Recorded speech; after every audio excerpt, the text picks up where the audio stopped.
Hello everyone, welcome to science think. आज की इस वीडियो में हम सॉल्व करने वाले हैं स्ट्रक्चर ऑफ एटम के क्वेश्चन नंबर 9 से सारे के सारे न्यूमेरिकल्स। इससे पिछली वीडियो में हमने 1 से लेके 8 तक के क्वेश्चन सॉल्व कर लिए हैं। अगर आपने वो वीडियो नहीं देखी है तो ऊपर आई बटन में आपको उसका लिंक मिल जाएगा, वहां पर आप क्लिक करके उसको देख सकते हैं। चलिए हम स्टार्ट करते हैं क्वेश्चन नंबर 9 के साथ में। सो क्वेश्चन नंबर 9 के अंदर देखिए, वो कह रहा है a photon of wavelength. Photon की जो वेवलेंथ है वो आपको दे रखी है, तो यहाँ पर हमें जो जो डाटा दिया है हम उसको लिखते चलते हैं। तो इसके अंदर आपको लैम्डा दिया हुआ है, that is 4 × 10⁻⁻7 metre. Strikes on metal surface, the work function of metal being इतना। सो वर्क फंक्शन आपको दिया हुआ है। वर्क फंक्शन देखो क्या होता है, W0। So W0 is equal to H0 हमें पता है। So this is now equal to जो वैल्यू आपको गिवन है that is 2.13 इलेक्ट्रॉन वोल्ट। ठीक है, आपको वर्क फंक्शन दिया हुआ है इलेक्ट्रॉन वोल्ट में। जो इंफॉर्मेशन दी हुई है पहले हम उसको लिख लेते हैं। अब देखो क्या करना है, कैलकुलेट। फर्स्ट पार्ट के अंदर है the energy of the photon. Photon की एनर्जी पूछ रहा है। सो यहां पर देखो आपको लैम्डा गिवन है, वेवलेंथ गिवन है। सो जब आपके पास में लैम्डा गिवन होता है सो आप एनर्जी फाइंड आउट कर सकते हो। देखो एनर्जी हमें पता है E इज इक्वल टू होता है H न्यू। अगर न्यू की जगह पर आप C बाई लैम्डा रख देते हो, क्योंकि हमें पता है न्यू बराबर होता है C बाई लैम्डा के। अगर इसको उठा के आप यहां पर रखोगे तो आपके पास में आएगा H C बाई लैम्डा। ठीक है, पिछली वीडियो में मैंने बताया था। ठीक है, H C बाई लैम्डा आएगा। अब देखो यहां पर जो H है वो आपका प्लैंक्स कांस्टेंट है, इसकी वैल्यू हमें पता है। C जो है ये आपकी वेलोसिटी ऑफ लाइट, पता है वैल्यू। लैम्डा आपको गिवन है, तो तीनों चीजों की वैल्यूज उठा के यहाँ पे रख दो तो आपके पास में फोटोन की एनर्जी आ जाएगी। देखो आपका E बराबर हो जाएगा प्लैंक्स कांस्टेंट की हो जाएगी 6.626 × 10⁻⁻34 जूल सेकेंड। ठीक है, यूनिट्स के साथ में आपको रख के दिखाना होता है, जो कैंसिल हो रहा है उसको काटना होता है और फिर लास्ट में आपके पास में वैल्यू आती है सीधी। मल्टीप्लाई 3 × 10⁸ मीटर पर सेकेंड होती है, डिवाइड में जाएगी आपकी लैम्डा। कितना गिवन है, 4 × 10⁻⁻7 मीटर। ठीक है, यहां पर देखो सेकेंड से सेकेंड कैंसिल आउट हो रहा है, मीटर से मीटर कट रहा है। ठीक है, बचा क्या है, जूल।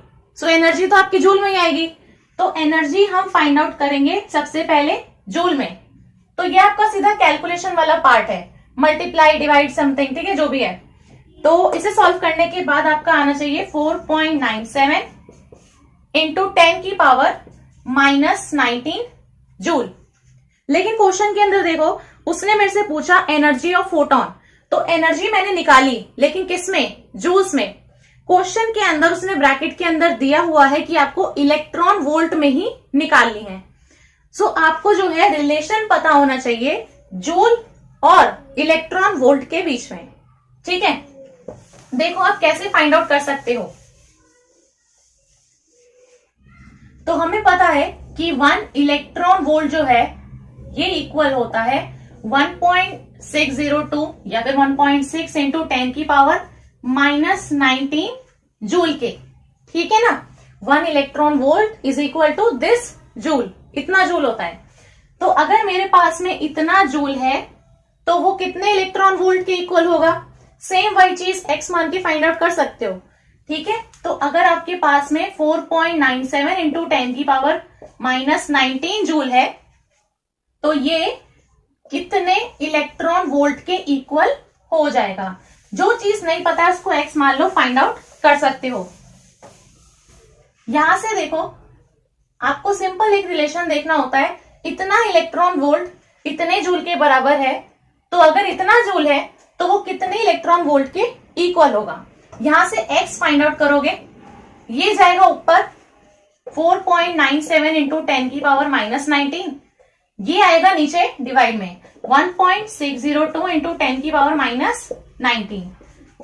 तो ये आपका किस में आएगा, इलेक्ट्रॉन वोल्ट में। ठीक है, क्योंकि यहाँ पर आपका 1 इलेक्ट्रॉन वोल्ट भी तो मल्टीप्लीकेशन में है ना, ये चीज आपकी जूल में है, ये चीज आपकी जूल में है, ये आपका 1 इलेक्ट्रॉन वोल्ट यहाँ पर मल्टीप्लाई में भी होगा, तो जूल से जूल कट गया, 1 इलेक्ट्रॉन वोल्ट होगा, ठीक है, इसलिए मैंने वो लिखा नहीं है। सो आपको पता ही है कि आपको किस में कन्वर्जन कर रहे हो, इलेक्ट्रॉन वोल्ट में कन्वर्जन कर रहे हो, तो आपका जो आएगा वो इलेक्ट्रॉन वोल्ट में ही आएगा, ठीक है। देखो ये डिवाइड करने के बाद में बता रही हूं 3.10 मैंने लिखा हुआ, ये आंसर इतना आना चाहिए, ठीक है। सो हमने जो है एनर्जी ऑफ फोटोन को फाइंड आउट किया है इन इलेक्ट्रॉन वोल्ट। ये आपका पहला पार्ट था। अभी देखो सेकंड पार्ट के अंदर ये कह रहा है the kinetic energy of the emission. Kinetic energy वो एमिशन की पूछ रहा है। सो यहाँ पर जो हमारा मेटल सरफेस है उससे जो हमारा इलेक्ट्रॉन निकला होगा उसको हम क्या बोलते हैं, फोटो इलेक्ट्रॉन, ठीक है। सो ये बेसिकली उसकी काइनेटिक एनर्जी पूछना चाह रहा है।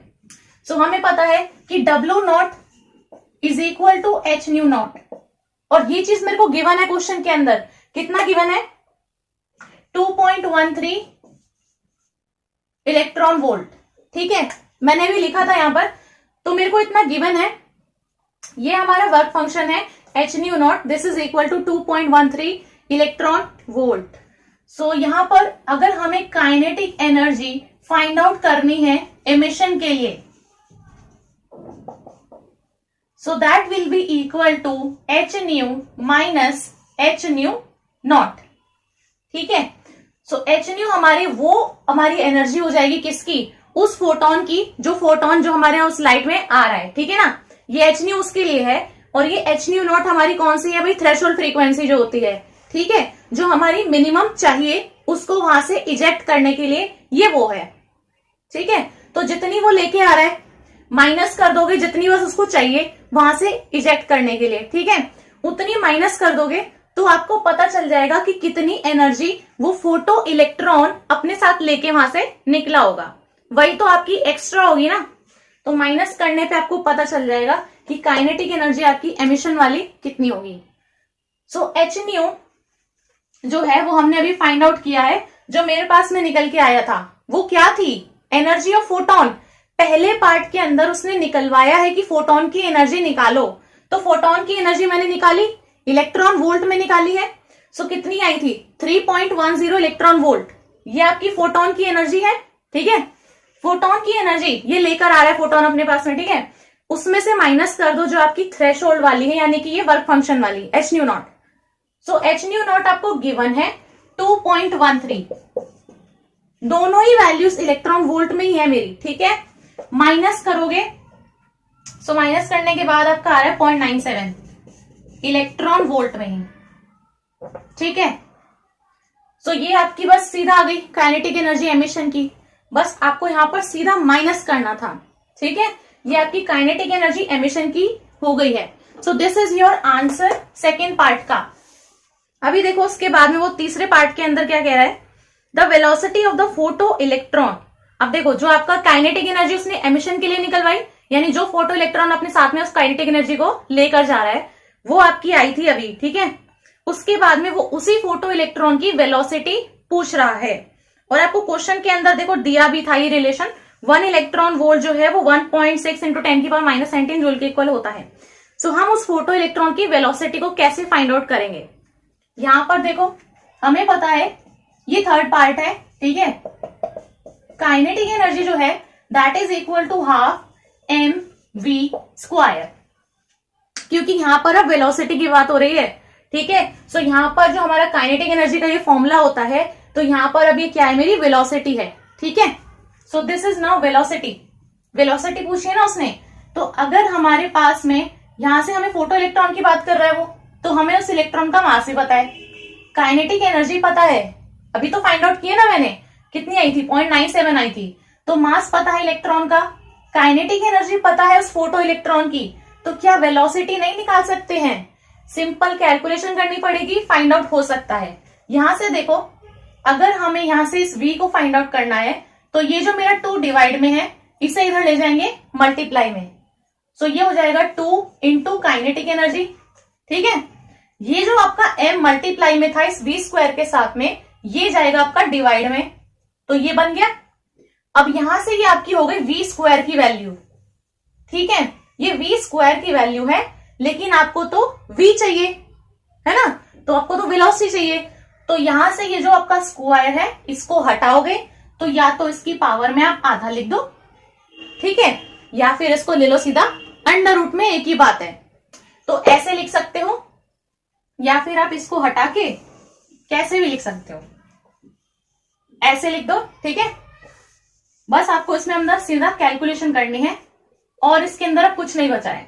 यहां पर आपके पास नहीं आ जाएगी वेलोसिटी, ये भी पता है, ये भी पता है, वैल्यू रखनी है, सीधा कैलकुलेशन। सो वेलोसिटी, ये फ्रीक्वेंसी नहीं है, वेलोसिटी है, तो ये हो जाएगा 2 इंटू काइनेटिक एनर्जी, देखो कितनी आई थी 0.97। ध्यान देने वाली चीज ये है यहाँ पर कि जो हमारी काइनेटिक एनर्जी हमने फाइंड आउट की है वो हमने इलेक्ट्रॉन वोल्ट में निकाली थी, ठीक है। सो ये मेरी वैल्यू किस में रखी है मैंने, इलेक्ट्रॉन वोल्ट में। चलो ठीक है, अभी हमने रखी इलेक्ट्रॉन वोल्ट में। अब नीचे आते हैं, mass of electron, mass of electron होता है 9.1 इंटू 10 की पावर -31 केजी, ठीक है ना। सो ये आपका इलेक्ट्रॉन वोल्ट में है, ये आपका केजी में है, और हम फाइंड आउट क्या कर रहे हैं भाई, वेलोसिटी फाइंड आउट कर रहे हैं। So this is now in electron volt. हमें रिलेशन पता है कि 1 इलेक्ट्रॉन वोल्ट होता है 1.602 इंटू 10 की पावर -19 जूल्स। मैंने 1.6 लिखा है, ठीक है। तो अगर मेरे को इसको जूल्स में लिखना है तो मेरे को यहां पर मल्टीप्लाई करना पड़ेगा इस वैल्यू से, 1.6 इंटू 10 की पावर -19 जूल से, ठीक है। इतनी चीज आपको समझ में आ रही होगी। तो मैंने इसको इलेक्ट्रॉन वोल्ट में नहीं रखा है, किस में रखा है भाई, जूल्स में रखा है, ठीक है। ये आपकी वैल्यू जूल में हो गई। अब मास जो है वो आपका केजी में है। सो यहां पर ये जो जूल में रखी हुई है ना मैंने वैल्यू, इस जूल वाली वैल्यू को मैं एसआई बेस यूनिट्स में लिख सकती हूं कुछ इस तरीके से, 2 इंटू 0.97 इंटू 1.6 इंटू 10 की power -19। Now this joule can be written in SI base units as kg metre square per second square. Now divide में आपका आ जाएगा 9.1 इंटू 10 की पावर -31 केजी। केजी से केजी कैंसिल, ठीक है। यहां पर आपके पास में क्या आनी चाहिए, वेलोसिटी आनी चाहिए। सो यहाँ पर आपका हो जाएगा, अब ये इसको मैं बता रही हूँ कैलकुलेट करने के बाद आपका कितना आएगा। ये आपका आना चाहिए 5.84 इंटू 10 की पावर 5, ठीक है। ये आपका इसलिए आएगा क्योंकि आप इसका हाफ भी तो करोगे ना, क्योंकि ये v स्क्वायर था। सो यहाँ पर आके इसका अंडर रूट हो जाएगा। सो ये आपकी पावर भी क्या हो जाएगी, इसकी हाफ हो जाएगी। तो मतलब ये m और ये सिर्फ s, तो ये हो जाएगा आपका मीटर पर सेकंड में। जो आपकी वेलोसिटी की यूनिट्स होती है आपकी वही आएंगी। सो ये भी आप यहाँ पर लिख सकते हो इस तरीके से, मीटर पर सेकंड में, ठीक है ना, क्योंकि इसके ऊपर 1/2 है। बस आपका सिंपल कैलकुलेशन वाली चीज थी, आपको ध्यान इस चीज पे देना था। इलेक्ट्रॉन वोल्ट को हमने जूल में लिखा। Now 1 joule can be written as SI base units में kg metre square per second square में। तो आपकी यूनिट्स देखो कैंसिल आउट हो जाएंगी, ठीक है। अब यहाँ पर अब इसकी पावर हाफ है, सो ये आपका कितना बच जाएगा, सिर्फ मीटर और पर सेकेंड। सो वेलोसिटी आपकी मीटर पर सेकेंड में आएगी, बाकी आपका सिर्फ कैलकुलेशन वाले पार्ट है। सो बस यही आपका आंसर है। सो आपका जो 2.9 है उसके अंदर आपको सिर्फ इतना ही करना है, ठीक है। तीनों पार्ट्स मैंने आपको करके दिखा दिए हैं। अब हम बढ़ते हैं क्वेश्चन नंबर 10 की तरफ। चलिए क्वेश्चन नंबर 10 के अंदर है electromagnetic radiation of lambda, wavelength दे रखी है 242 नैनोमीटर्स। क्वेश्चन नंबर 10 के अंदर लैम्डा है 242 नैनोमीटर्स। इसके बाद में है sufficient to ionize the sodium atom, मतलब एक रेडिएशन है, एक ईएम रेडिएशन है जिसकी वेवलेंथ इतनी है और वो सोडियम एटम को आयनाइज करने के लिए सफिशिएंट है, इतनी वेवलेंथ की जो रेडिएशन है। Calculate the ionization energy of sodium in kilojoule per mole. Sodium की आयनाइजेशन एनर्जी पूछ रहे हैं किलोजूल पर मोल में, आपको वेवलेंथ दी हुई है, ठीक है। सो इसने बात की है सोडियम एटम के लिए आयनाइजेशन एनर्जी, किसमें, किलो जूल पर मोल में फाइंड आउट करनी है, एनर्जी निकालनी है। एनर्जी का हमें एक ही फॉर्मूला पता है, E is equal to H nu, और न्यू की जगह पर आप क्या रख सकते हो, C बाई लैम्डा। तो आपका फॉर्मूला क्या हो जाएगा, HC बाई लैम्डा। सेम वही फॉर्मूला रख रहे हैं, क्योंकि हमें लैम्डा गिवन है तो हम यहाँ से फाइंड आउट कर सकते हैं एनर्जी किसके लिए। देखो जो आपको लैम्डा दिया है ये आपका सफिशिएंट है to ionize the sodium atom, ठीक है। तो आपके पास में ये जो एनर्जी आएगी ये किसके लिए आएगी, एक सोडियम एटम के लिए आएगी, है ना। तो जो आपको लैम्डा दिया है हम उसके बेस पे निकाल रहे हैं एनर्जी कितनी आएगी। सो यहां से आप एनर्जी को फाइंड आउट कर सकते हो, ये भी पता है, ये भी पता है, ये भी पता है, ठीक है। H की जगह पे रखो 6.626 इंटू 10 की पावर -34 जूल सेकंड में होगा, 3 इंटू 10 की पावर 8 ये आपका मीटर पर सेकंड में होगा। लैम्डा आपको दिया है 242 लेकिन नैनोमीटर्स में। अब हमें पता है 1 नैनोमीटर इज इक्वल टू 10 की पावर -9 मीटर। सो आप लिख सकते हो क्योंकि 1 नैनोमीटर इक्वल होता है 10 की पावर -9 मीटर के, तो हमें इस नैनोमीटर को मीटर में चेंज करने के लिए मल्टीप्लाई करना पड़ेगा 10 की पावर -9 से, ठीक है। यूनिट्स आप रख के दिखा सकते हो, ऑब्वियस सी चीज है। जूल सेकंड में है, ये मीटर पर सेकंड में है, ये आपका मीटर में है। मीटर से metre cancel, second second cancel, किस में आएगी एनर्जी? जूल में ही आएगी। एनर्जी आपकी आएगी जूल में। कैलकुलेशन वाला पार्ट जो है उसे सॉल्व करने के बाद आपका आना चाहिए 8.21 इंटू 10 की पावर -19। अब देखो ये जो आपका इसको सॉल्व करने के बाद आया है ये आपकी एनर्जी है फॉर 1 सोडियम एटम, ठीक है, क्योंकि क्वेश्चन में उसने बोला है to ionize the sodium atom. इतनी वेवलेंथ की जो आपकी ये रेडिएशन है ये सफिशिएंट है। सो यानी कि ये जो आपने एनर्जी फाइंड आउट की है इस वाली वेवलेंथ का यूज करके ये आपकी एक सोडियम एटम के लिए होगी। अब पूछा क्या है उसने, उस पर आते हैं। इसने पूछी है आयनाइजेशन एनर्जी, ठीक है, किलो जूल पर मोल में पूछी है। तो आपको ये जो एनर्जी है जो उसने पूछी है इसको कन्वर्ट कर लो भाई किलो जूल पर मोल में। ये तो आपकी जूल में है तो जूल से पहले किलो जूल में कन्वर्ट कर लेते हैं, ठीक है। और उसने पर मोल के लिए पूछी है। सो हमें पता है 1 मोल इज इक्वल टू, अगर हम बोल रहे हैं कि भाई हमारा 1 मोल सोडियम एटम्स के हैं, 1 मोल सोडियम एटम्स के हैं, सो दैट मीन्स कि हमारा ये इक्वल होगा इस एवोगैड्रो नंबर के विच इज 6.022 इंटू 10 की पावर 23 सोडियम एटम्स। 1 मोल सोडियम एटम का मतलब है कि उसमें इतने सोडियम एटम्स होंगे। तो अगर आपकी एक एटम की एनर्जी इतनी है तो आपके इतने एटम्स की एनर्जी कितनी हो जाएगी? क्या करोगे? मल्टीप्लाई करोगे ना, सीधा इसको इससे मल्टीप्लाई कर दोगे तो आपको पता चल जाएगा कि इतने एटम्स की एनर्जी कितनी होगी। बिल्कुल वही एग्जांपल है, पिछली वीडियो में मैंने बताया था ये। अगर एक चॉकलेट भाई 5 रुपए की है तो 5 चॉकलेट कितने की हो जाएंगी? 25 रुपए की। क्या करा है? सीधा मल्टीप्लाई करा है, ठीक है। एक 5 की है तो 5 कितने की हो जाएंगी? उसके 5 गुना कर दो। तो बस वही चीज है कि अगर एक एटम का इतना जूल है एनर्जी तो इतने एटम्स की कितने जूल हो जाएगी? सो सिंपल मल्टीप्लीकेशन करना है। सो आपकी एनर्जी हो जाएगी, ये मैं लिख रही हूं, फॉर 1 मोल सोडियम एटम्स। ये किसके लिए थी? एक एटम के लिए। ये किसके लिए है? 1 मोल सोडियम एटम्स के लिए। सो ये हो जाएगा, एक एटम की कितनी एनर्जी होती है मल्टीप्लाई बाई एटम्स कितने हैं? 1 मोल है। दोनों को मल्टीप्लाई करने के बाद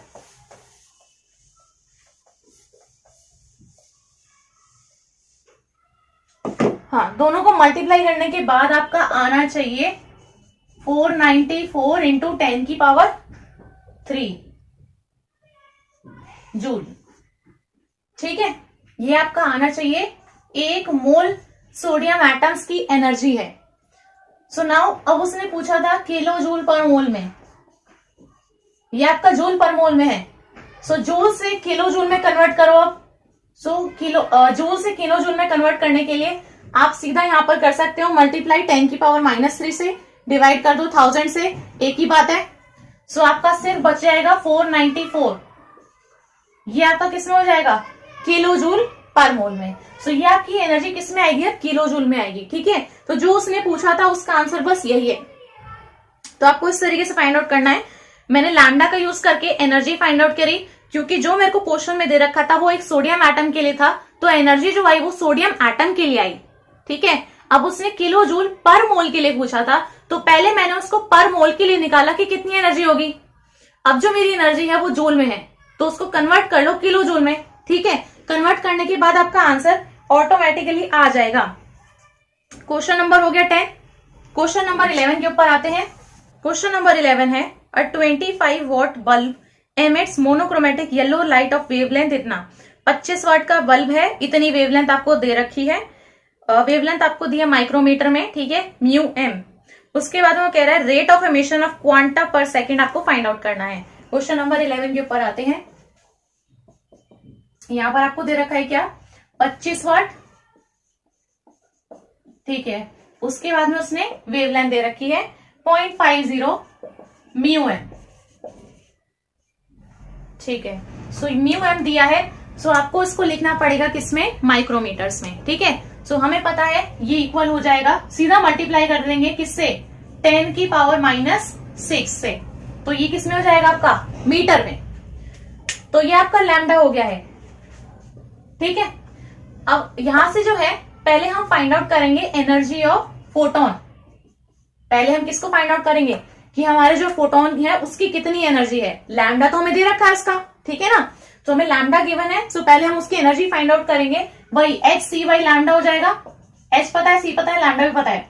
एच को रखो 6.626 इंटू 10 की पावर -34 जूल सेकंड में, ये हो जाएगा आपका 10 की पावर 8 मीटर पर सेकंड में, ठीक है। पूरी यूनिट्स वगैरह सब कुछ रख के आपको दिखाना है। इसके बाद में आपको लैम्डा भी देखो किस में रखना पड़ेगा, मीटर में। ये भी तो आपका मीटर में ही है ना। सो ये हो जाएगा आपका 10 की पावर -6 मीटर। मीटर से मीटर कैंसिल हो जाएगा, सेकंड से सेकंड कैंसिल हो जाएगा। अब आपका बचता है कैलकुलेशन वाला पार्ट। तो आपकी ई बराबर हो जाएगा, कैलकुलेशन आपको करने के बाद आना चाहिए यहाँ पर 3.487 इंटू 10 की पावर -19 जूल। 3.487 इंटू 10 की पावर -19 जूल। सो ये आपकी क्या है, एनर्जी ऑफ फोटॉन्स, ठीक है।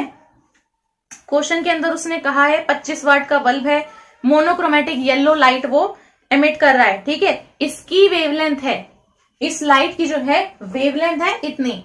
सो यहाँ पर आपको लाइट की जो है वेवलेंथ दे रखी है। यहां से आप फाइंड आउट कर सकते हो कि यहाँ पर जो फोटोन्स हैं उनकी कितनी एनर्जी होगी। एनर्जी हमें पता चल गई है, तो हमें एनर्जी पता है फोटोन्स की इतनी है। इसके बाद में हमसे rate of emission of quanta पर सेकेंड पूछ रहा है और 25 वाट गिवन है, तो हम इसको यहां पर रहने देते हैं।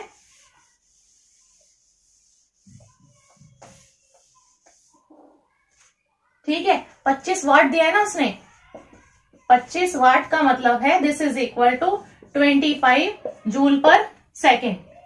मतलब इतना जूल आपका पर सेकेंड हो रहा है, वो ये कहना चाह रहा है। उसने डायरेक्टली नहीं दिया है, यहां पर उसने इस तरीके से दिया कि 25 वाट है, तो आपको पता होना चाहिए कि भाई ये 25 जूल पर सेकेंड के इक्वल है। आपको पता है फोटॉन्स की एनर्जी इतनी जूल है, ठीक है। सो फोटॉन्स की एनर्जी जो है ये 3.487 इंटू 10 की पावर -19 जूल के इक्वल है। अब आप फाइंड आउट कर सकते हो कि इतना जूल पर सेकेंड का जो एमिशन हो रहा है वो आपके कितने फोटॉन्स के इक्वल होगा। सो यहां से आप number of photons find out कर सकते हो। ये आपकी एक की हो गई। यहां पर आप number of photons find out कर सकते हो जिनकी पर सेकेंड जो आपकी एनर्जी है वो कितनी दे रखी है भाई, 25 जूल दे रखी है, ठीक है। एक फोटॉन की जो एनर्जी वो इतनी जूल, तो इतने जूल में आपके पर सेकेंड कितने फोटॉन्स एमिट हो रहे होंगे इतनी एनर्जी के साथ में, वो आपको पता चल जाएगा। यहां पर जूल जूल साथ में रहता है और बाकी दो चीजें एक साथ रहती हैं, ठीक है। ऐसे फाइंड आउट करते हैं। ये वाली चीज नहीं पता है, इसको एक्स मान लो। यहां पर आपका एक्स कितना हो जाएगा, 25 ये ऊपर जाएगा डिवाइड में, ये आपका नीचे आएगा 3.487 इंटू 10 की पावर -19, ठीक है। ये आपका सॉल्व करने के बाद आना चाहिए 7.17 इंटू 10 की पावर 19 सेकेंड इनवर्स, ठीक है। इसको सॉल्व किया है सिर्फ, तो 10 की पावर 19 और फिर सेकेंड इनवर्स में। तो इतने आपके जो है ये फोटॉन्स होंगे। नंबर ऑफ फोटॉन्स एमिटेड पर सेकेंड आपके पास में आ गए, ठीक है ना, क्योंकि आपको दिया था 25 जूल पर सेकेंड। ये आपको एनर्जी दे रखी थी पर सेकेंड के हिसाब से, तो आपके हो जाएंगे नंबर ऑफ फोटॉन्स एमिटेड पर second. With energy of 25 joule. ठीक है, आपको इस तरीके से फाइंड आउट करना है, इतना आपका आंसर आना चाहिए। तो ये आपका हो गया क्वेश्चन नंबर 11, ये इंपॉर्टेंट है, आप इसको मार्क कर सकते हैं। अब देखते हैं भाई question number 12। Electrons are emitted with zero velocity. Electrons emit हो रहे हैं जीरो वेलोसिटी के साथ में from a metal surface when it is exposed to radiation. इतना लैम्डा आपको दे रखा है। तो देखो सबसे पहले क्वेश्चन नंबर 12 है, यहां पर आपको जो है वेलोसिटी दे रखी है 0, ये मैंने वेलोसिटी लिखी है अभी, ठीक है। यहां पर आपको वेलोसिटी 0 दे रखी है, लैम्डा भी गिवन है 6800 एंगस्ट्रॉम में। इसके बाद में कह रहा है calculate threshold frequency new not और वर्क फंक्शन डब्ल्यू नॉट उस मेटल का। तो आपको यहां पर न्यू नॉट भी निकालना है, नहीं पता, और डब्ल्यू नॉट भी निकालना है, ये भी नहीं पता। न्यू नॉट पता चल जाएगा तो डब्ल्यू नॉट भी पता चल जाएगा हमको, ठीक है ना। देखो कैसे निकालेंगे। अच्छा, हमें सबसे पहली चीजें उसने बोली थी ना कि वेलोसिटी 0 है। सो अगर वेलोसिटी 0 है, इसका मतलब कि वो काइनेटिक एनर्जी भी क्या होगी उसकी 0 ही होगी, because kinetic energy is half mv square. So अगर वेलोसिटी ही उसकी 0 है, सो दैट मीन्स कि उसकी काइनेटिक एनर्जी भी 0 है। तो हमें रिलेशन पता है कि भाई काइनेटिक एनर्जी जो हमने पिछले क्वेश्चन किया था उसमें हमें पता है काइनेटिक एनर्जी हम एमिशन की कैसे निकालते हैं, जो एच न्यू है माइनस एच न्यू नॉट, ठीक है। सो हमें पता है काइनेटिक एनर्जी 0 है, तो मैं इसकी जगह पर 0 लिख सकती हूँ। 0 is equal to H nu minus H nu nought. हम इसको लिख सकते हैं कि भाई एच न्यू बराबर है एच न्यू नॉट के, या फिर हम इसको लिख सकते हैं बिकॉज एच तो हमारा इसमें से कैंसिल हो जाएगा, तो nu is equal to nu nought. ये सब चीज हम लिख सकते हैं इसके अंदर, ठीक है। सो हमें पता है जो हमारा न्यू है वही न्यू नॉट के इक्वल है। अगर हमें न्यू नॉट पता है तो एक आंसर मिल गया, न्यू नॉट पता है तो डब्ल्यू नॉट भी पता चल गया। ये आपको अप्रोच रखनी होती है, क्योंकि हमें दिया था वेलोसिटी 0 है, तो मतलब काइनेटिक एनर्जी भी 0 है। जब काइनेटिक एनर्जी 0 हो गई, हमें ये रिलेशन से पता है कि new H nu minus H nu not होता है, तो ये दोनों इक्वल हो जाएंगे। सो इसका मतलब हमारे पास में कंक्लूजन आ जाता है कि न्यू बराबर हो जाएगा न्यू नॉट के। तो हम सबसे पहले ये देखेंगे कि हम न्यू को कैसे निकाल सकते हैं। ये जो हमारे पास फ्रीक्वेंसी है इसको हम फाइंड आउट कर सकते हैं, हमारे पास में लैम्डा गिवन है, ठीक है। तो पहले हम यहां से इसे निकाल लेते हैं।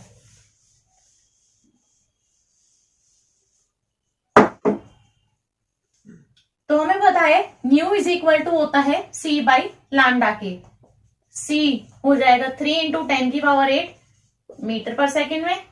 अब लैम्डा जो है ये आपको एंगस्ट्रॉम में दिया हुआ है, हमें पता है कि ये हो जाएगा कितना 6800 इंटू 10 की पावर माइनस 10 मीटर के।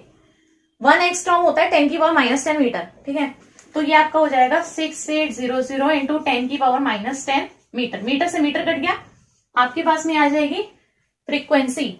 तो आपके पास में न्यू की वैल्यू आएगी 4.41 इंटू 10 की पावर 14 सेकेंड इनवर्स, ठीक है। न्यू पता चल गया।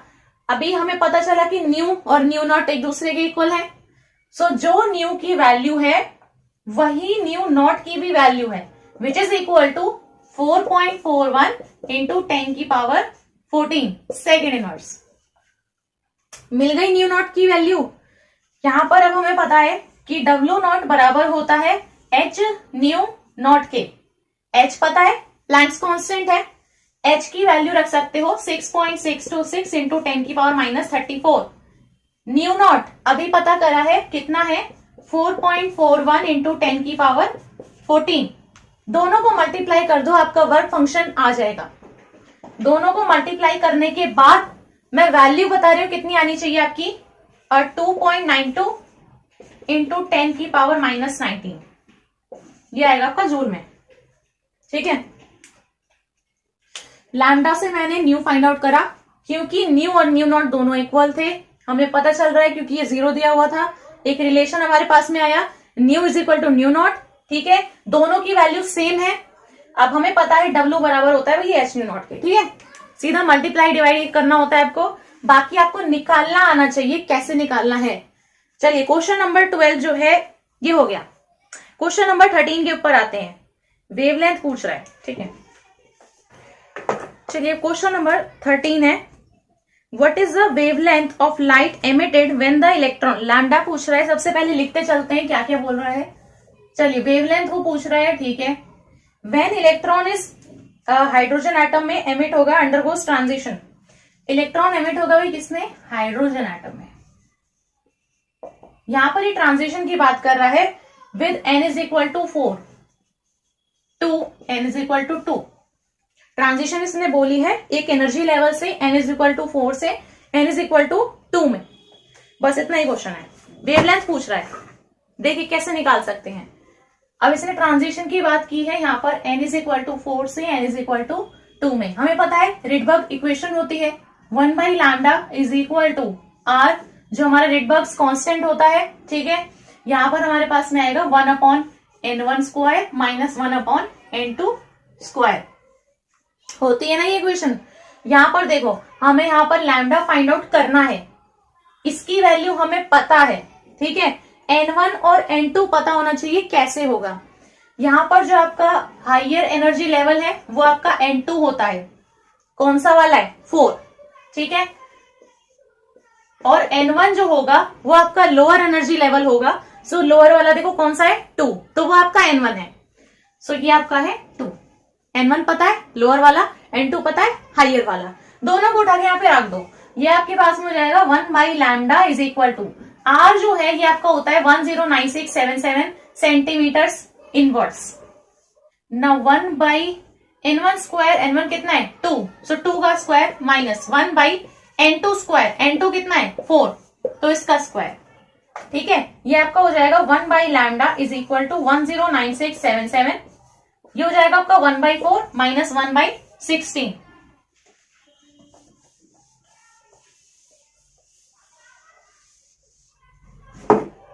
सो ये हो जाएगा आपका 1 by lambda is equal to 109677, ये हो जाएगा आपका 16 माइनस 4 मीन्स 12, 16 4 से होता है 64।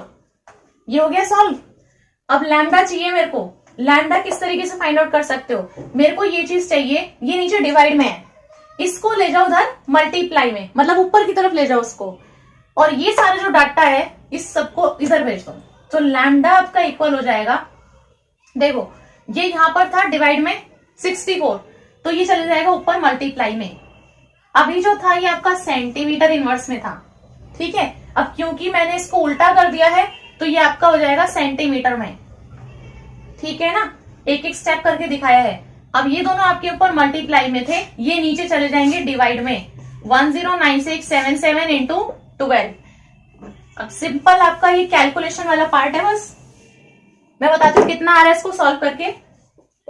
इसको सॉल्व करने के बाद आ रहा है 4.86 इंटू 10 की पावर -5 सेंटीमीटर में है, ठीक है। या फिर आप इसको लिख सकते हो 486 इंटू 10 की पावर -9 मीटर में, ये सेंटीमीटर में है, ये मीटर में है, या फिर ठीक है, अब क्योंकि ये 10 की पावर -9 मीटर में है तो हम इसको कैसे लिख सकते हैं, lambda is equal to 486 nanometre. जैसे आप नैनोमीटर से मीटर में चेंज करते हो, तो यहां पर मैंने मीटर से इसको नैनोमीटर में लिख दिया है। तो इस तरीके से आपको जो है सब तरह की कन्वर्जन्स भी आनी चाहिए। तो अगर आपके पास में कोई एमसीक्यू वाला क्वेश्चन है, उसमें आपके पास में अलग अलग ऑप्शंस दिए हुए हैं, तो आपको अगर नैनोमीटर में पता होगा ये आंसर, तभी आप इसको कर सकते हो, ठीक है ना। तो आपको जो है सेंटीमीटर से फिर मीटर में और फिर नैनोमीटर में भी करना, ऐसे आने चाहिए सारी कन्वर्जन्स। तो यहाँ पर ये सेंटीमीटर में इस तरीके से होगा, मीटर में ऐसे होगा, और नैनोमीटर में है तो ये हो जाएगा आपका आंसर, ठीक है। ये आपका हो गया है 12.13, 13th क्वेश्चन। चलिए क्वेश्चन नंबर 14 है इसके बाद में, how much energy is required to ionize a hydrogen atom. कितनी एनर्जी चाहिए, एनर्जी पूछ रहा है, हाइड्रोजन एटम की बात कर रहा है। If electron occupies n is equal to 5, मतलब इलेक्ट्रॉन जो है वो आपका n is equal to 5 orbit के अंदर है। इसके बाद में ये कह रहा है compare your answer with ionization enthalpy of hydrogen atom. अगर वो n is equal to 1 orbit में है तो कंपेयर हम बाद में कर लेंगे, पहले हम फर्स्ट वाले को ही सॉल्व करते हैं। एनर्जी पूछी है उसने, हाइड्रोजन एटम की बात की है, इलेक्ट्रॉन कहां पर है, n इज इक्वल टू 5 में है, ठीक है। इस लाइन के अंदर इसने इतनी चीज बोली है बस। चलो यहां पर लिखते हैं 14 के अंदर, तो आपका जो है ये किसमें है, 5th में है, ठीक है। सो N1 इज इक्वल टू 5। ये कह रहा है क्या, आयनाइज करने के लिए हाइड्रोजन एटम को, तो यानी कि वो कह रहा है कि आपका इलेक्ट्रॉन जो है वो उस हाइड्रोजन एटम की 5th ऑर्बिट के अंदर है, ठीक है। तो 5th ऑर्बिट के अंदर है और वहां से आपको उसको आयनाइज करना है। उस आयनाइजेशन के लिए आपको कितनी एनर्जी देनी पड़ेगी वो आपको बताना है। तो आयनाइज करने का मतलब है कि पूरे उस एटम से हमें बाहर निकाल देना उस इलेक्ट्रॉन को, ठीक है। उस एटम से पूरा बाहर निकाल देना है इलेक्ट्रॉन को। उसने किसी ट्रांजिशन की बात नहीं करी है कि इस वाले ऑर्बिट से इस वाले में जाना है, ऐसे नहीं बोला उसने बोला है कंप्लीट आयनाइज करना है। आयनाइज करने का मतलब है कि इलेक्ट्रॉन आपका कहीं तक भी जा सकता है, ठीक है ना। तो आपको कितनी एनर्जी देनी पड़ेगी सिंपल उसको आयनाइज करने के लिए। सो यहां पर आपका जो N1 है वो तो वही 5 ही रहेगा, उसने दिया है 5th ऑर्बिट के अंदर है। अब जो आपका N2 है वो आपका हो जाएगा भाई इंफिनिटी, ठीक है ना, क्योंकि आप तो उसको आयनाइज कर रहे हो ना, किसी स्पेसिफिक ऑर्बिट के अंदर आप उसको नहीं भेज रहे हो। सो आपका जो N2 हो जाएगा वो हो जाएगा भाई आपका इंफिनिटी।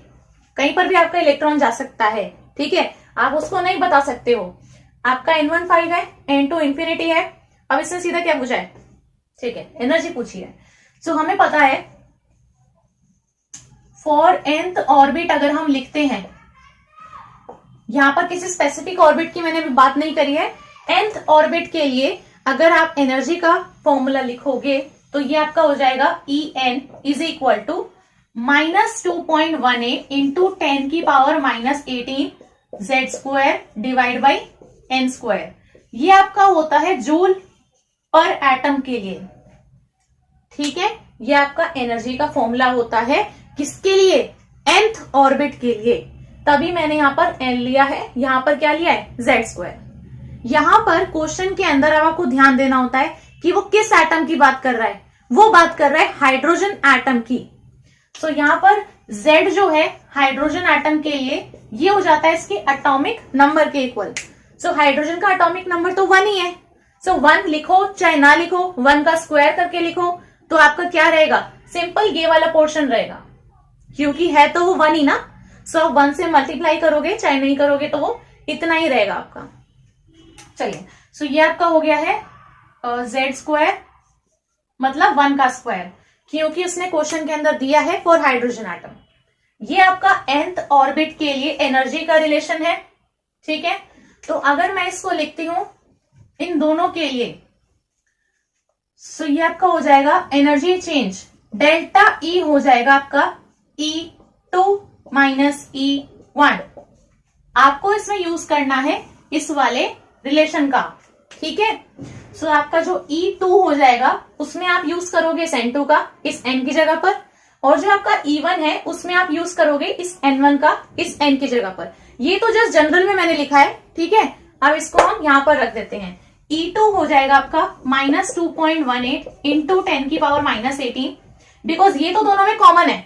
-2.18 इंटू 10 की पावर -18 तो दोनों में कॉमन है। Z² करोगे हाइड्रोजन एटम के लिए 1 आएगा, छोड़ दो उस चीज को। नीचे क्या है, n²।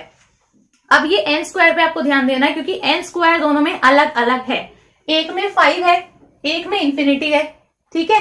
तो आपका फॉर्मूला देखो मोटा मोटा क्या बनता है यहाँ पर, 1 डिवाइड बाई n1² n2², ठीक है, n2² minus 1 divide by n1²।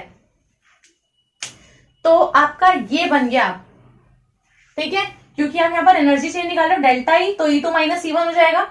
ये दोनों में तो कॉमन ही है। नीचे आपका क्या है, 1/n²। सो आपका हो जाएगा 1/n2², क्योंकि हमने E2 लिखा है, माइनस 1/n1², क्योंकि हमने माइनस किया है E1, so that is n1²। ठीक, अब यहां पर रखो सीधा सीधा -2.18 इंटू 10 की पावर -18 एज इट इज रहेगा, माइनस 1/n2²। देखो n2 क्या है, इंफिनिटी, तो चलो ठीक है लिख देते हैं 1/इंफिनिटी का स्क्वायर माइनस 1/n1², तो क्या है 5 का स्क्वायर। इतना आएगा आपके पास में। अब यहां पर देखो आपके पास में ये चीज तो रहेगी ही, -2.18 इंटू 10 की पावर -18, 1/इंफिनिटी 0 माइनस 1/2, 5 का स्क्वायर इज 25, ठीक है। तो बीच में 0 है तो इसको हटा ही सकते हो पूरा, तो ये रह जाएगा सिर्फ माइनस का 1/25। अब सिर्फ इसको सॉल्व कर लेना है आपको, तो आपके पास में आएगा डेल्टा ई। बता रही कितनी आएगी इसकी वैल्यू, आपके पास में इसको सॉल्व करने के बाद आना चाहिए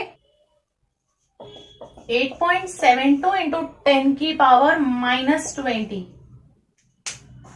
8.72 इंटू 10 की पावर -20 जूल। ठीक है, ठीक है, ये हमने कैलकुलेट कर लिया है। तो अभी कह रहा है कंपेयर योर आंसर, मतलब कि ये जो हमारा आंसर आया है इसको कंपेयर करना है with the ionization enthalpy of hydrogen atom. इसका मतलब ये कह रहा है कि आपने जो अभी ये फाइंड आउट की है एनर्जी, इसको आपको कंपेयर करना है उस आयनाइजेशन एंथैल्पी से जो आपको चाहिए होगी हाइड्रोजन एटम के लिए। सो हाइड्रोजन एटम के अंदर जो आपका इलेक्ट्रॉन है वो आपकी फर्स्ट ऑर्बिट के अंदर ही होगा। ठीक है, तो आपका N1 जो है अब यहाँ पर ये 1 रहेगा, तो आपको उस वाली से कंपैरिजन करना है इस वैल्यू का। तो यहाँ पर जो कंपैरिजन वाला पार्ट ही कह रहा है उसमें आपका जो N1 है अब वो क्या रहेगा 1। सिंपल हाइड्रोजन एटम में हमारे क्या रहेगा N1 1 रहेगा, उसी के अंदर तो इलेक्ट्रॉन होगा। सो यहाँ पर अब आपका N2 क्या हो जाएगा, वो भी इंफिनिटी ही रहेगा, बिकॉज इसमें क्या चाहिए हमें आयनाइजेशन एंथैल्पी चाहिए, तो हमें इलेक्ट्रॉन को सिर्फ वहां से निकालना है। यहां पर आप फिर से उसी का फॉर्मूले का यूज कर सकते हो। यहां पर अब इसको डेल्टा E2 नाम दे देते हैं और इसको डेल्टा E1 नाम दे देते हैं। ठीक है, तो हमें थोड़ा डिफरेंशिएट हो जाएगा ना। ये हमने डेल्टा E1 कैलकुलेट करा फॉर, यहां पर मैं लिख रही हूं फॉर N1 = 5 है जब। ये आपका डेल्टा E2 है जब आपका N1 1 है, means for simple hydrogen atom. So ये हो जाएगा आपका -2.18 इंटू 10 की पावर -18 1/N2 स्क्वायर, इंफिनिटी का square, minus 1/N1 square is 1 का स्क्वायर।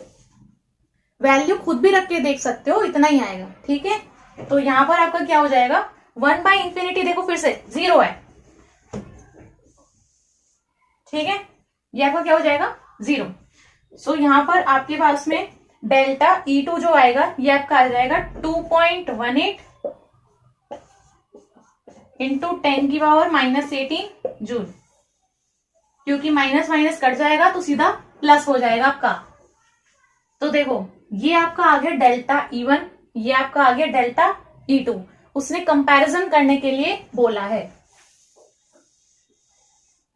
सो आपका जो नॉर्मल आपका जो हाइड्रोजन एटम होता है, आपकी उसका जो एनर्जी चेंज है डिवाइड बाई जो आपका N1 = 5 के लिए है।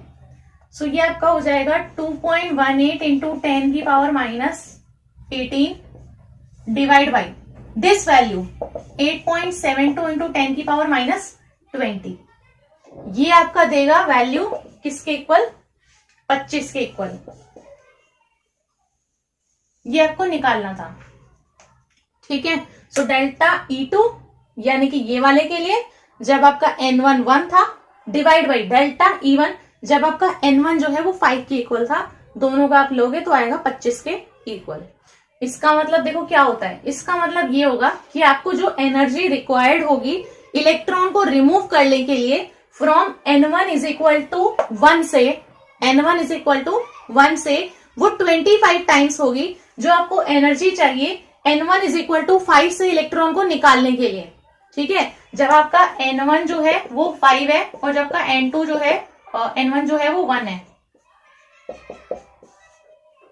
तो जब आपका N1 1 है ना, जब आपका इलेक्ट्रॉन इस फर्स्ट वाले उसमें है ऑर्बिट में, तब आपको इलेक्ट्रॉन को निकालने के लिए आयनाइजेशन एनर्जी चाहिए होगी वो 25 टाइम्स होगी जितनी आपको इसको निकालने के लिए चाहिए। ठीक है, तो जो क्योंकि आपका इलेक्ट्रॉन तो न्यूक्लियस के पास में है ना, तो इसको एनर्जी ज्यादा चाहिए होगी। तो सिंपल सी चीज है, जो आपको इसको एनर्जी चाहिए वो 25 टाइम्स है इस वाली के। ठीक है, तो आपको इस तरीके से बस कंपैरिजन करना था और आपको ये चीज करके दिखानी है। तो ये आपका 2.14 हो गया है। इसके बाद में हम आते हैं 2.15 पे। क्वेश्चन नंबर 15 के अंदर वो कह रहा है maximum number of emission lines हमें फाइंड आउट करनी है जब हमारा जो हाइड्रोजन एटम के अंदर जो एक्साइटेड इलेक्ट्रॉन्स है वो Na = 6 से N = ग्राउंड स्टेट में आ रहा है। ठीक है, तो हमें एमिशन लाइंस बतानी है, सिंपल सी है। इसमें क्वेश्चन नंबर कौन सा है, 15 है ना। N = 6 से कहां आ रहा है, ग्राउंड स्टेट में। ग्राउंड स्टेट क्या है, N = 1, तो यानी कि आपका N2 जो है वो 6 है और N1 जो है वो 1 है। N2 is your higher energy, वो आपका लोअर एनर्जी वाला है। अब ये पूछ रहा है नंबर ऑफ एमिशन लाइंस। इसके अंदर आप सीधा सीधा फॉर्मूला लगा सकते हो। आपका जो हो जाएगा, ये फॉर्मूला लगा सकते हो उसके अंदर N2 minus N1, N2 minus N1 plus 1 divide by 2। बस इससे आपको डायरेक्टली पता चल जाएंगे कि आपकी कितनी एमिशन लाइंस हैं। N2 कितना है 6 माइनस N1 कितना है 1, तो ये कितना हो जाएगा आपका 6 माइनस 1 प्लस 1 डिवाइड बाई 2। 6 में से 1 गया 5, ये माइनस 1 प्लस 1 0, तो कितना हो जाएगा सिर्फ 6 डिवाइड बाई 2। 6 5 जा 30, 30 डिवाइड बाई 2 इज 15, तो कितना आ गया 15 लाइन्स आएंगी आपकी। कितनी लाइन्स आएंगी 15 लाइन्स आएंगी। देखो कैसे आएंगी, 15 लाइन्स हो जाएंगी ना आपकी। N2 देखो 6 है, तो आपका 6 से जाएगा भाई 5, 6 से 4, 6 से 3, 6 से 2, 6 से 1, 5 से 4, 5 से 3, 5 से 2, 5 से 1, 4 से 3, 4 से 2, 4 से 1, 3 से 2, 3 से 1, 2 से 1। ठीक है, ये कितनी हो गई टोटल, ये हो गई टोटल 5, ये टोटल कितनी हो गई 4, ये कितनी है 3, ये 2 हो गई और ये 1, तो 5 और 4 9, 9 और 3 12, 12 2 14, 14 और 1 15, तो हो गई टोटल 15 एमिशन लाइंस। इस तरीके से आपको मिल जाएंगी। ठीक है, तो इसका आंसर हो गया maximum number of emission lines is 15 lines. तो ये आपका क्वेश्चन नंबर 15 हो गया है ना। क्वेश्चन नंबर 16 के ऊपर आते हैं। देखिए इसके अंदर 2 पार्ट्स हैं। पहले पार्ट के ऊपर आते हैं, the energy associated with the first orbit in the hydrogen atom is. Energy आपको दे रखी है first orbit for hydrogen atom के लिए। ठीक है, तो इसको हम लिख लेते हैं। ये आपको दे रखी है जूल पर एटम में, वही सेम दी हुई है। सो ये मैं लिख रही हूं आपको एनर्जी जो आपको गिवन है -2.18 इंटू 10 की पावर -18 जूल पर एटम में। ठीक है, ये आपको गिवन है 16th क्वेश्चन के अंदर। अच्छा, इसके बाद में ये कह रहा है what is the energy associated with the fifth orbit. So associated with the fifth orbit बोला है, तो यानी आपको एन दे रखा है कितना 5। ठीक है, सो यहां पर सबसे पहले अभी जो मैंने फॉर्मूला लिखा था वो था एनर्जी फॉर nth ऑर्बिट। अगर हम लिखना चाहेंगे तो ये आपकी एनर्जी है फॉर हाइड्रोजन एटम के लिए इतनी। ठीक है, ये आपकी एनर्जी हो जाएगी फॉर nth ऑर्बिट के लिए। फॉर्मूला होता है -2.18 इंटू 10 की पावर -18, z² होता है डिवाइड बाई यहां पर क्या होता है n²। ठीक है, ये भी आपकी है जूल पर एटम में। सो यहां पर आपके पास में किसकी वैल्यू हो सकती है n² की। अब यहां पर हमें जो है इसकी दे रखी थी, हमें n = 5 के लिए उसने पूछा है। ठीक है, associated with the fifth orbit, तो हाइड्रोजन एटम की ही फर्स्ट ऑर्बिट की दी है, फिफ्थ ऑर्बिट की पूछी है। सो अगर हम लिखेंगे energy for fifth orbit in hydrogen atom, so ये इक्वल हो जाएगा -2.18 इंटू 10 की पावर -18 डिवाइड बाई, अब सिंपल n की जगह पर क्या आ जाएगा 5, क्योंकि अब n की वैल्यू क्या है 5, फिफ्थ ऑर्बिट की बात की है ना, तो n की जगह पर सिंपल 5 आ जाएगा। ये फॉर्मूला रखा है, कुछ नहीं करा है। ठीक है, यहां पर जो है इसको डिवाइड कर लेना 25 से, तो मैं बता रही हूं कितना आना चाहिए आंसर। ये आपका आना चाहिए -8.68 इंटू 10 की पावर -20। एनर्जी है तो जूल में ही आएगी। ठीक है, सिंपल ये फॉर्मूला रखा है, क्योंकि उसने n = 5 के लिए पूछा था तो n की जगह पे 5 रख दिया। यहाँ पर z² भी होता है, पर क्योंकि हाइड्रोजन एटम की बात की है तो वहां पर उसका एटॉमिक नंबर 1 होता है, मल्टीप्लाई करोगे भी तब भी कोई फर्क नहीं पड़ेगा। ठीक है, तो इसलिए हमने उस चीज को नहीं लिखा है। ये आपका होता है जूल पर एटम के लिए ही। सो उसने पर एटम के लिए निकाला है, हमने भी पर एटम के लिए ही निकाला है। ठीक है ना, एनर्जी आपकी जूल में ही है, और क्योंकि आपका हाइड्रोजन एटम है सो आपके पर एटम के लिए इतनी आई है। ठीक है, अब देखो ये आपका जो था इसके अंदर हमने फाइंड आउट कर दिया। इसके बाद में सेकेंड पार्ट के अंदर कह रहा है calculate the radius of Bohr's fifth orbit for hydrogen atom. So ये इसी बोर फिफ्थ ऑर्बिट के लिए पूछ रहा है, हाइड्रोजन एटम के लिए ही रेडियस। सो रेडियस का भी आप सीधा सा एक फॉर्मूला लगा सकते हो।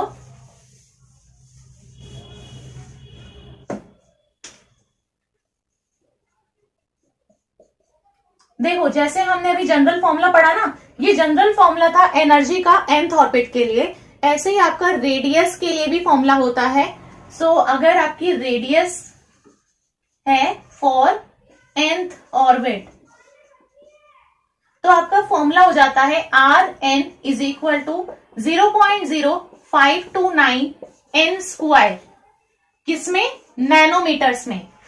ठीक है, यहां पर भी आपको सीधा सीधा जो है n स्क्वायर की वैल्यू रखनी है। ये आपकी रेडियस के लिए है फॉर nth ऑर्बिट। अब हमें जो दिया है वो आपका n is equal to fifth orbit के लिए पूछा गया है, तो n की जगह पर रख दो 5, तो आपका r 5 हो जाएगा, बिकॉज n की जगह पर 5 आएगा। 0.0529 n स्क्वायर, n की जगह पर रखो 5 का स्क्वायर। ठीक है, जो आएगा वो आएगा आपका नैनोमीटर्स में। ठीक है, मल्टीप्लाई करने के बाद में बता रही हूं 1.3225 नैनोमीटर्स, ये आपका आंसर है। क्वेश्चन नंबर 16 मैंने आपको बता दिया है, सीधा डायरेक्ट फॉर्मूला था और कुछ नहीं था इसके अंदर। क्वेश्चन नंबर 16 हो गया है। अब देखिए क्वेश्चन नंबर 17 है, calculate the wave number for the longest wavelength. Wave number हमें बताना है, वेव नंबर इज न्यू बार बताना है, नहीं पता। फॉर द लॉन्गेस्ट वेवलेंथ, अब इसने बोल दिया लॉन्गेस्ट वेवलेंथ ट्रांजिशन है किसमें, बार्मर सीरीज में ऑफ एटॉमिक हाइड्रोजन, बस इसने इतना ही दिया है। ठीक है, और तो उसने बोला है लॉन्गेस्ट वेवलेंथ। अच्छा ठीक है, तो देखो हमें पता है इनमें हमारे फॉर्मूला यूज होता है कि 1/λ is equal to r 1/n1 square minus 1/n2 square, ये यूज होता है हमारा फॉर्मूला। देखो इसने हमसे पूछा है ये new bar, so wave number is equal होता है किसके, 1/λ के। तो यहां पर 1/λ की जगह पर मैं न्यू बार रख सकती हूं। ठीक है ना, तो यहां पर 1/λ की जगह पर मैं लिख रही हूं न्यू बार, तो मेरा फॉर्मूला हो जाएगा nu bar is equal to r, जो हमारा रेडबर्ग्स कांस्टेंट है, फिर 1/n1 square minus 1/n2 square. यहां से मेरे को ये पता चल सकता है क्योंकि मेरे को इसकी वैल्यू पता है। ठीक है, यहां पर मेरे को फाइंड आउट करना है n1 क्या है और n2 क्या है। अब ये कैसे पता करेंगे, देखिए क्वेश्चन के अंदर जो उसने लिखा है ना स्टेटमेंट में, उससे उसने बता दिया है आपको, क्योंकि उसने बार्मर सीरीज की बात की है। इसका मतलब है कि आपका जो n1 है वो क्या है, 2 है। लाइमन आता है फिर बार्मर आता है, तो इसका मतलब आपका n1 जो है वो क्या है, 2। ठीक है, n1 मिल गया है। अब बात करते हैं n2 की। देखिए क्वेश्चन के अंदर ही उसने दिया है लॉन्गेस्ट वेवलेंथ। अब क्योंकि उसने लॉन्गेस्ट वेवलेंथ की बात की है और ये एक दूसरे के एकदम उल्टे हैं, तो अगर लॉन्गेस्ट वेवलेंथ है तो इसका मतलब कि आपका ये जो न्यू बार है इसकी वैल्यू सबसे मिनिमम होगी, यानी सबसे कम होगी। और वो कब हो सकती है, जब आपका n2 जो है वो सबसे लोएस्ट की तरफ होगा। इसका मतलब आपकी n2 की वैल्यू जो है वो सबसे कम होगी। सो आपका n1 अगर 2 है तो आपका n2 उसका जस्ट नेक्स्ट नंबर होगा, यानी कि 3। बस आपका निकल गया आंसर। आपको सिर्फ यही पता करना था जो उसने क्वेश्चन के अंदर दिया था। ठीक है, देखो न्यू बार पता चलेगा 1/λ से। ठीक है ना, लैम्डा तो वैसे भी नहीं पता है, तो यहां पर हमारे पास में न्यू बार लिख सकते हैं 1/λ की जगह पर। ये पता होता है, ये दोनों पता करने हैं किसी तरीके से। तो क्वेश्चन के अंदर उसने दिया है क्योंकि बाल्मर सीरीज है तो n1 2 है, लॉन्गेस्ट वेवलेंथ है, इसका मतलब कि आपके पास में न्यू बार की वैल्यू सबसे कम होगी। न्यू बार की वैल्यू सबसे कम कैसे आएगी, जब आपका n2 क्या होगा, 3। ठीक है, सबसे कम वाला नंबर होगा तब आपके पास में आएगी। ठीक है ना, अब देखो यहां पर इन सबकी वैल्यू रख दो तो आपका न्यू बार हो जाएगा इक्वल, यहां पर जो आपका r है ये होता है 109677 सेंटीमीटर इनवर्स में। ठीक है, यहां पर हम इसको लिख देते हैं 1.097 इंटू 10 की पावर 7 मीटर इनवर्स में, मीटर इनवर्स हम यहां पर लिख देते हैं। चलिए 1/n1 क्या है मेरा 2 है, सो 2 का स्क्वायर माइनस n2 क्या है 3 है, तो 3 का स्क्वायर।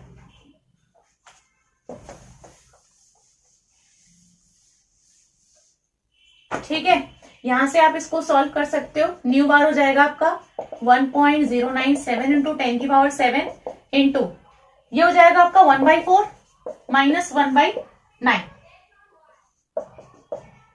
सो ये आपका हो जाएगा 1.097 इंटू 10 की पावर 7 इंटू ये हो जाएगा आपका 9 में से 4 गया 5 डिवाइड बाई 36।